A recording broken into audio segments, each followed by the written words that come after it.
Bonjour à tous, ici Julien Petit. Fan de voitures, bienvenue sur ma chaîne. Restez avec moi, on va aborder notre sujet du jour sans plus tarder. Updated, 20 septembre 2023, 21h51 PM EDT published, 12 septembre 2023, 18h35 PM EDT pour savoir comment demander un permis de conduire en Floride. En tant que Nicaraguayen, il est important de prendre en compte les règles établies par le Florida Department of Motor Vehicles, FLS-HMV.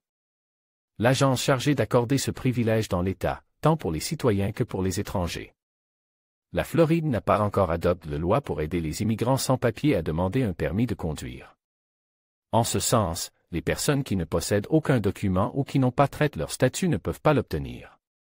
Toutefois, les personnes qui ont déposé une demande d'asile ou qui ont entamé une procédure similaire peuvent être éligibles, à condition de satisfaire aux exigences du FLHSMV. Comment demander un permis de conduire en Floride si vous êtes nicaraguayen?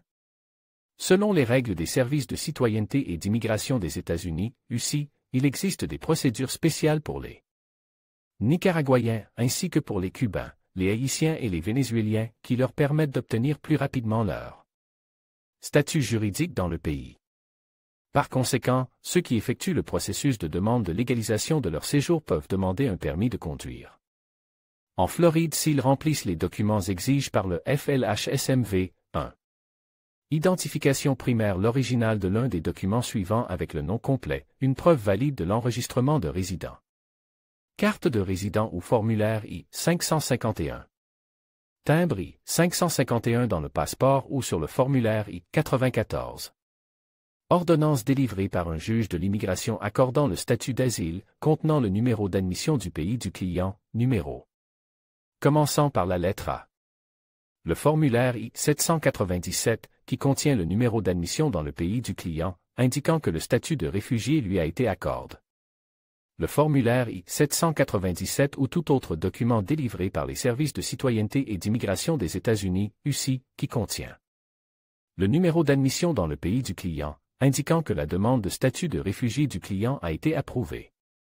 2. Preuve de sécurité sociale originale l'un des documents suivants avec le nom complet et le numéro de sécurité sociale, carte de sécurité sociale, avec le nom actuel du client. Formulaire W, 2, non manuscrit. Bulletin de paie. Formulaire SSA, 1099. Tout formulaire 1099, non manuscrit. Les clients qui n'ont pas de numéro de sécurité sociale peuvent trouver de l'aide sur notre page FAQ, quoi apporter. 3. Preuve de l'adresse de résidence. Les clients ne peuvent pas utiliser leur permis de conduire ou leur carte d'identité actuelle comme preuve d'adresse de résidence. Les clients devront fournir 2 documents distincts indiquant leur adresse de résidence en Floride. Les documents imprimes ou télécopies seront acceptés. Nous n'accepterons plus les adresses situées en dehors de l'État ou du territoire des États-Unis pour les demandeurs de permis de classe ou de carte d'identité de Floride. La preuve de l'adresse de résidence comprend, censé limiter, les éléments suivants: titre de propriété, hypothèque, relève mensuel d'hypothèque, talon de paiement d'hypothèque ou bail immobilier. Carte grise ou titre de propriété d'un véhicule en Floride. Vous pouvez imprimer un duplicata de la carte grise à partir du lien MyDMV Portal ci-dessous. Facture de service public pour les services à domicile. Un ordre de travail pour les services à domicile ne datant pas de plus de 60 jours avant la date de la demande. Bulletin de salaire de la voiture. Carte de service militaire. Carte médicale ou de santé avec l'adresse imprimée dessus. Police ou facture d'assurance en cours pour le bien immobilier. Police ou facture d'assurance automobile en cours de validité. Relève de notes de l'année scolaire en cours délivrée par un établissement d'enseignement. Licence professionnelle en cours de validité délivrée par un organisme gouvernemental aux États-Unis. Formulaire fiscal W, 2 ou formulaire 1099. Le formulaire DS 2019, Certificate of Eligibility for an Exchange Visitor, J1, certificat d'éligibilité pour un visiteur d'échange. Une lettre délivrée par un refuge pour sans-abri, un prestataire de services transitoires ou un centre d'aide temporaire, attestant que le courrier du client y est reçu. La lettre doit être accompagnée d'un formulaire d'attestation de résidence. Correspondance émanant d'institutions financières, y compris les relevés de comptes, de chèques, d'épargne ou d'investissement. Correspondance des agences gouvernementales fédérales, de l'État, du compte, de la ville ou du compte. Le formulaire d'enregistrement du Florida Department of Law Enforcement, département des forces de l'ordre de Floride, dûment rempli. Et délivré par un bureau local des forces de l'ordre.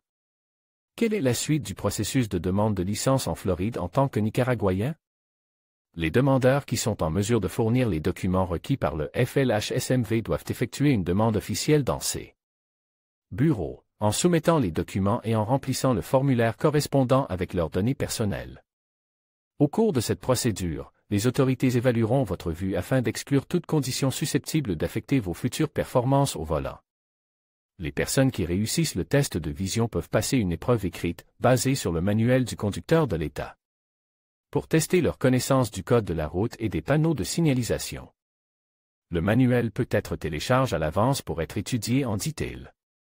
Les candidats qui réussissent l'examen pourront s'exercer avec un permis d'apprenti conducteur avant de passer l'examen de conduite, qui constitue l'évaluation finale du processus. L'examen de conduite met en pratique les connaissances du code de la route et de la signalisation. En d'autres termes, le candidat doit démontrer ses aptitudes à conduire un véhicule en mettant en pratique ce qu'il a appris. Seules les personnes qui réussissent l'examen de conduite peuvent obtenir un permis de conduire sans restriction en Floride.